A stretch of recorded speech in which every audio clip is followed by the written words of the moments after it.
Hi there. So we're going to talk about the specific instructions if you've decided to do the invasive species project. So here's your Google Classroom, and here is the project that you have assigned to you. Now don't forget, in order for all of the links to work, for you to get the information and the instructions, you're going to have to click Present.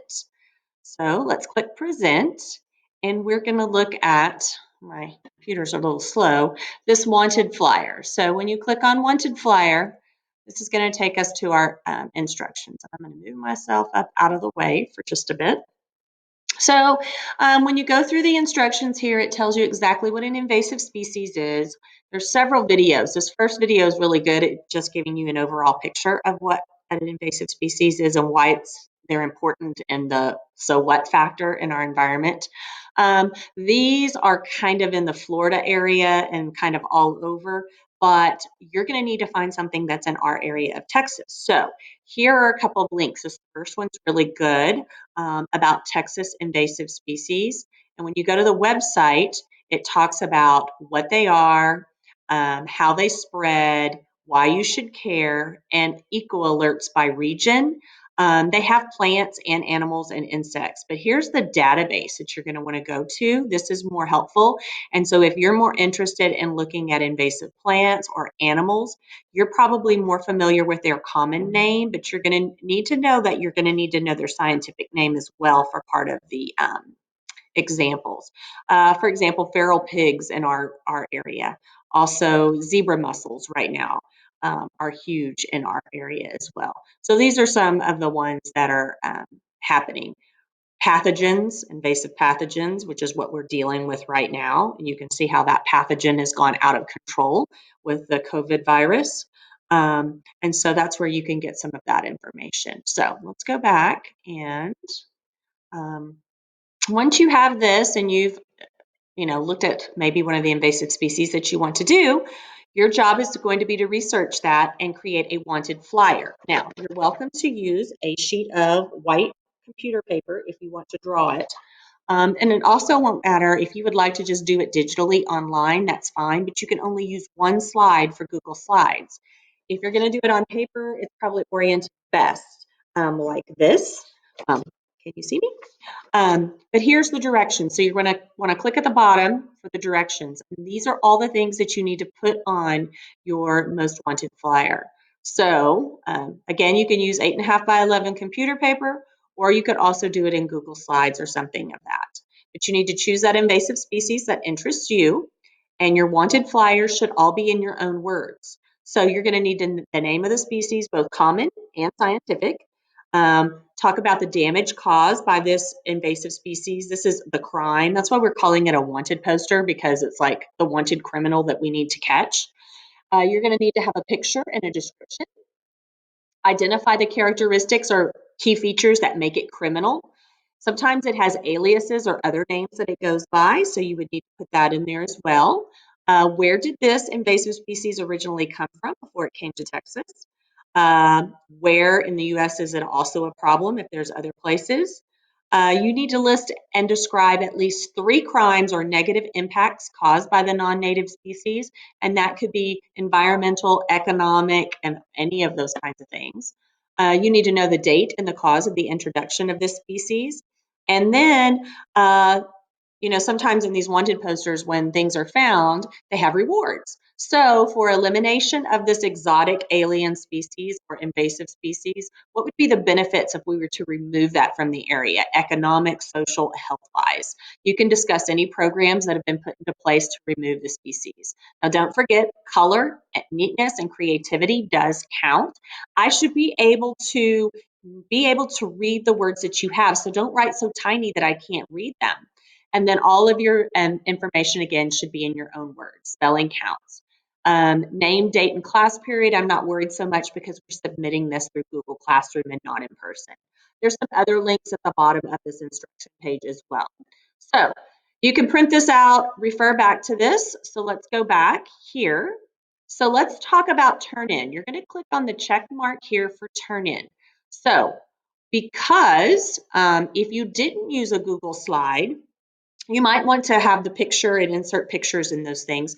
If you've done it old school style, you're going to need to have Drive on your phone.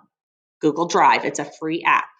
And what you're going to do is you're going to take a picture of your wanted poster. Once you have that picture, you are going to go to your camera roll.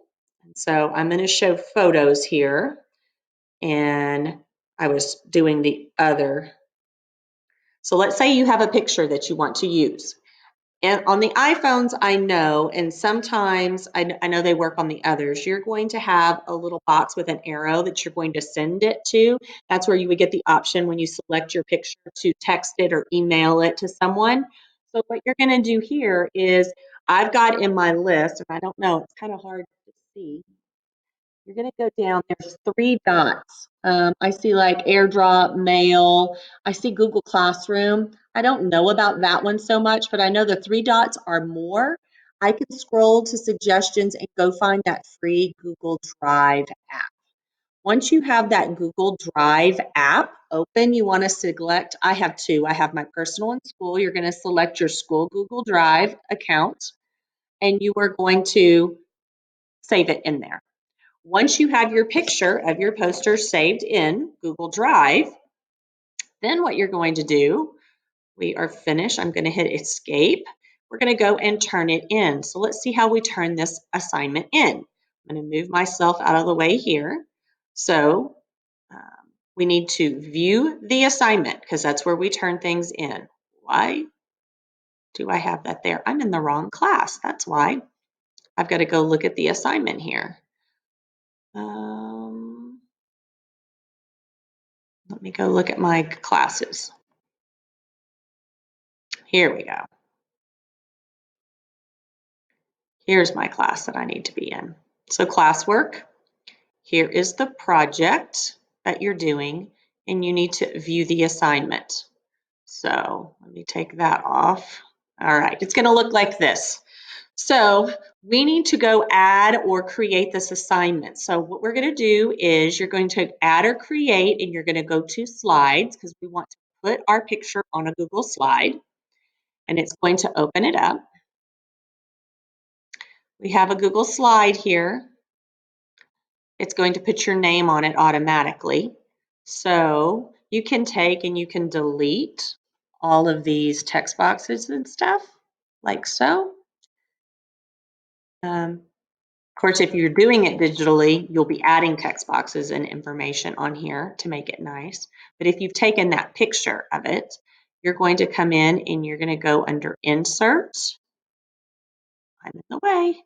Insert, Image, and you're going to go get image from Drive because remember, you just saved your picture that you had on your camera roll and you put it in your school Google Drive. And here's my picture that I have here. Now, obviously, this is not a picture.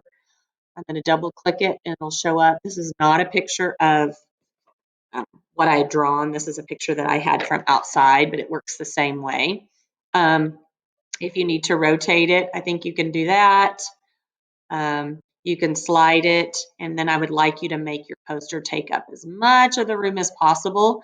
I've heard that there is a special way that you can format the size to make it take up the whole area and make it the background. But anyway, that's why I said sometimes it might be able best to do your poster landscape instead of portrait so that it will fit on here and it would be easier. After you have finished with that, it is already attached in there.